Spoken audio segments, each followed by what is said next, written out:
আমার সোহাগ ভাই প্রায় 50-60 জোড়ার উপর কবুতর পালে ইটালি মেসিনা শহরে।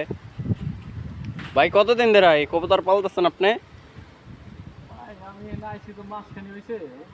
তো ইতিমধ্যে আপনার কবুতর খুব কাছের হয়ে গেছে গা, যেরকম দেখা যায়। খাবার দেখা মাত্র এই কবুতর এসে আপনার কাছে চলে আসে। তাই আপনি কয় টাইম খাবার ভাই? সকালে আসে না? না সকালে আপনি থাকেন না?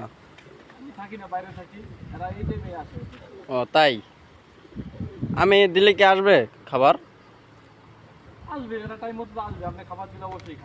ও আচ্ছা, তাই তো খুবই ভালো।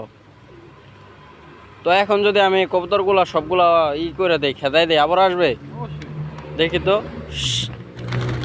ও আচ্ছা, তাও তো যায় না দেখি ভাই। আপনার কবুতর তো খুবই ভালো। তা সোহাগ ভাই আপনার চেহারাটা একটু দেখান। আচ্ছা।